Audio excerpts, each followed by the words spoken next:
Porque uma pessoa que ela não teme ao Senhor, que ela não busca andar nos seus caminhos, alguém que decide se apartar dos caminhos de Deus, ela é uma pessoa mal sucedida.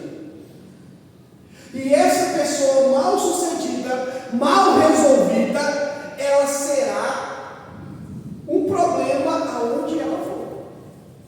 Então não é o matrimônio que é o problema, é a pessoa. Já viu que tem pessoas que ele começa um trabalho, logo ele muda? Ele está em um lugar, de repente ele não gosta, ele sai. O casamento começou a dar problema e quer largar. Por quê? Não é o casamento, é a pessoa. É a pessoa. A pessoa, para que ela possa entrar em um matrimônio, ela construir uma família, ela precisa ter a sua individualidade resolvida. Por isso que é importante que todo aquele que começa ou planeja adquirir uma família, todos aqui já estão nesse caminho, ele precisa ter essa sua particularidade bem resolvida. Ele precisa ser alguém que teme ao Senhor, ele precisa ser alguém que busca andar nos seus caminhos, porque alguém que busca e teme ao Senhor, ele será próximo, feliz e será bem sucedido. Amém. Mas em contrapartida, essa parte de nós sermos bem-aventurados, ou seja, alguém que decide obedecer ao Senhor, ele vai ser sucedido, bem sucedido, ele vai ter um bom trabalho, ele vai ter um bom emprego, ele vai ter condição de sustentar a sua casa, de sustentar a sua família.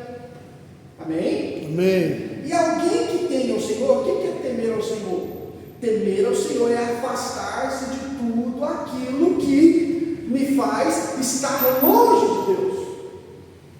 Eu preciso entender que eu tenho que tomar decisões que me aproximam de Deus. Porque o temor do Espírito Santo fará com que eu seja fiel, não somente a Deus, mas a minha esposa também, ou o marido. E isso tudo ele parte do pressuposto de alguém que teme e busca ao Senhor. Só que, vamos lá, alguém abre em Miqueias 6:8, por favor. Quem achar pode ler.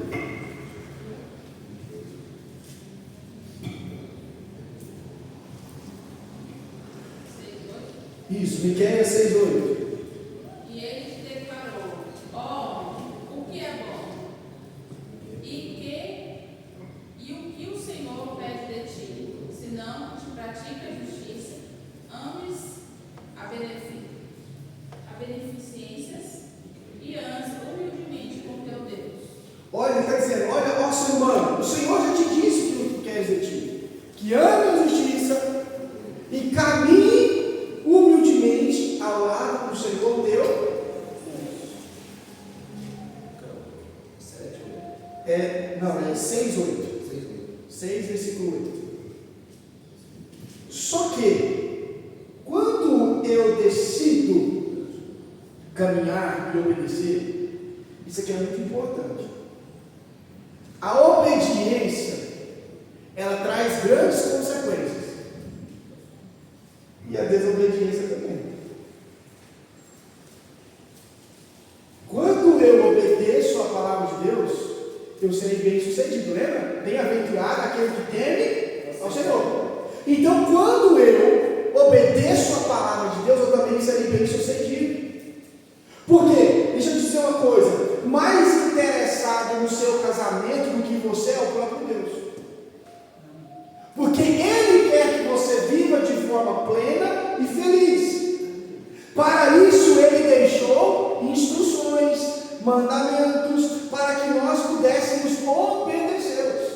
E uma vez que nós, porque você conhece alguém que acha que conhece tudo, que sabe de tudo, que ninguém precisa ensinar nada, porque ele é o dono da razão, ele começa a achar que ele sabe de tudo.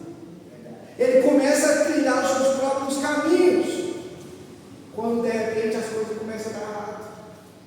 Por quê? Porque eu estou me apartando dos caminhos do Senhor.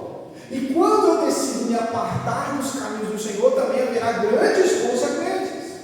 Todos aqueles que se apartaram da presença de Deus e foram para viver longe da presença de Deus, também houve grande consequência. abra sua Bíblia em Deuteronômio 28.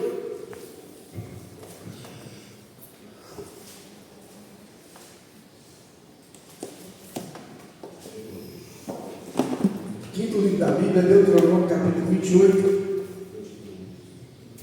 versículo 1.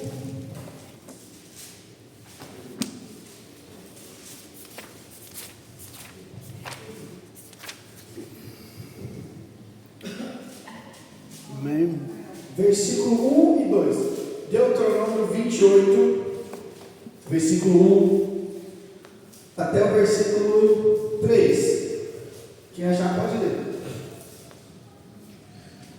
Se fielmente obedeceres a palavra do Senhor teu Deus, tendo zelo de seguir todos os seus mandamentos, que neste dia te ordeno, o teu Deus te exaltará sobre todas as nações da terra.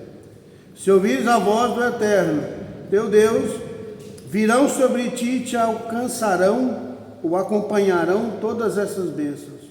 Bendito serás na cidade e bendito serás no campo. Olha o que a palavra do Senhor veio a Moisés dizendo. Se ouvires, atentares às vozes do Senhor teu Deus, que hoje te ordeno, todas essas bênçãos vos alcançarão. Você não precisa correr atrás da bênção. A obediência, a prosperidade espiritual, ela é uma consequência de princípios obedecidos. Agora, quando eu me submeto à vontade de Deus, eu não preciso correr atrás das bênçãos. Elas me alcançarão. Por quê? Por causa da obediência a Deus. Amém. Porque a Bíblia diz que todo aquele que é obediente a Deus, teme ao Senhor, ele será próspero. Amém. E ele também será bem sucedido, ele será bendito, ele será bem-aventurado. Ou seja, Mateus 6,33, eu não preciso correr atrás das outras coisas, eu posso correr apenas de uma, que é a presença de Deus. Correr atrás desta presença, que as outras coisas vão acontecer. E eu tenho aqui certeza que durante todos esses anos de matrimônio que você tem, né, eu tenho certeza que através da sua fidelidade, grandes coisas aconteceram na sua casa. Só que a Bíblia está dizendo assim, olha, versículo 3. Bendito será tu na cidade, bendito serás no campo, bendito os filhos do teu ventre, como igualmente a colheita da tua terra, os bezerros, os cordeiros, os teus rebanhos, bendito o teu cesto, a tua amassadeira, bendito serás ao entrares, bendito serás ao sair. E são bênçãos que vai caminhando de forma próspera. Neste capítulo, nós temos 14 versos de bênção. Enquanto nós temos, a partir do versículo 15 até o versículo 68, de praga e maldição.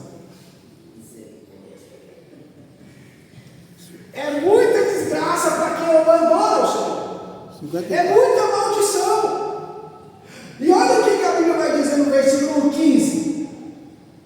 Contudo, se não obedeceres a palavra do Senhor teu Deus, não zelando pelo cumprimento de todos os seus mandamentos e os seus decretos, que nesse dia te ordeno, então virão todas essas maldições sobre ti. E te o quê? Alcançarão. Maldito serás tu aonde? Maldiçoado serás aonde? Não adianta você mudar. Você vai ser maldito no campo, você vai ser maldito na cidade. Não é o problema, não é o lugar. Meu verso 18. Maldito os filhos do teu ventre e o fruto da terra, as crias das tuas vacas, as tuas ovelhas. E isso nos traz um princípio muito importante. A bênção do Senhor não está conjecturada para o local onde você está. Porque a Bíblia está dizendo, aquele que obedece, ele é feliz no campo, ele é bem-aventurado na cidade, mas aquele que também desobedece, ele é maldito no campo e também será maldito na cidade.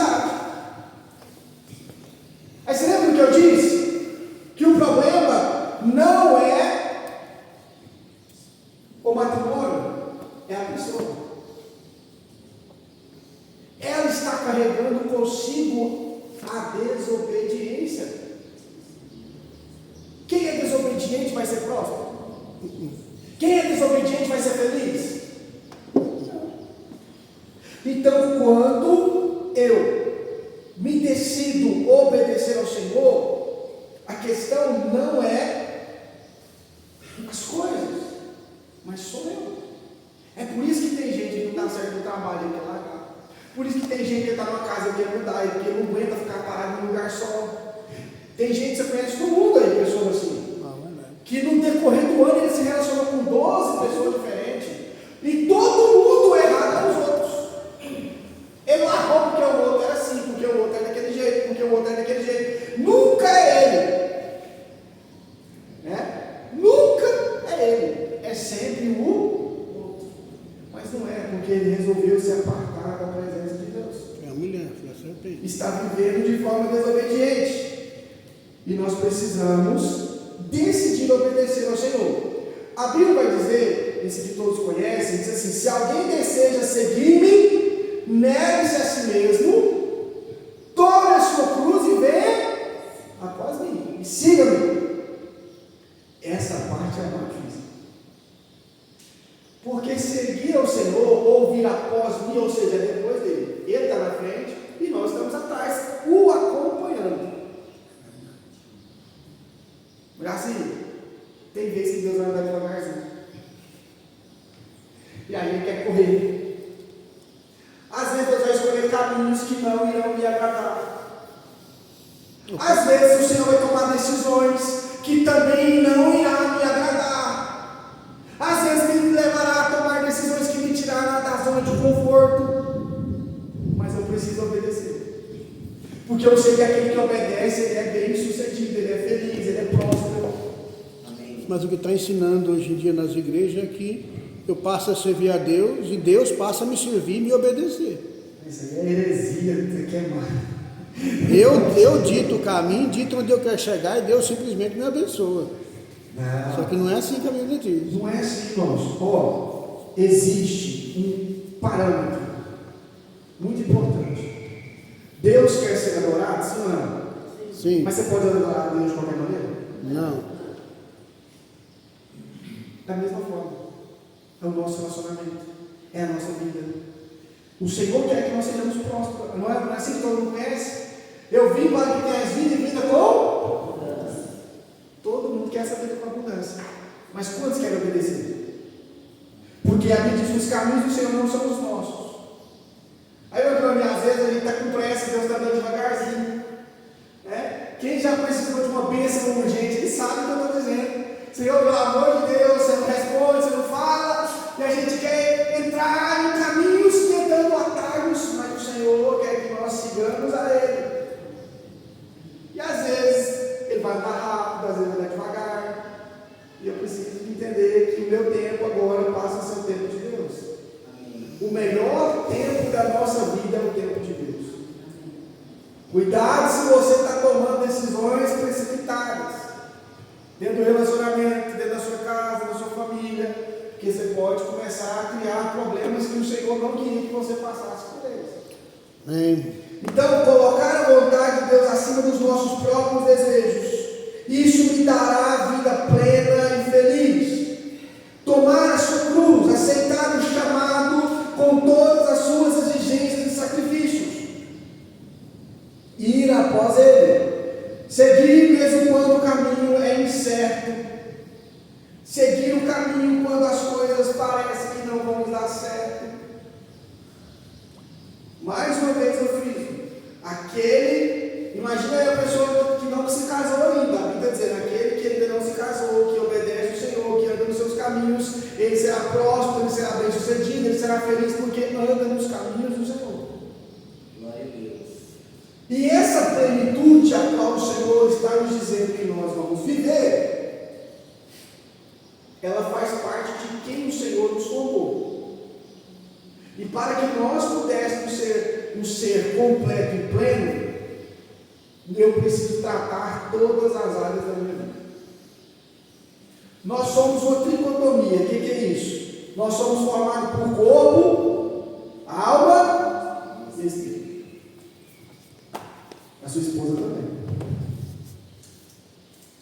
Você também. Só que às vezes eu tenho uma grande dificuldade de entender sobre isso.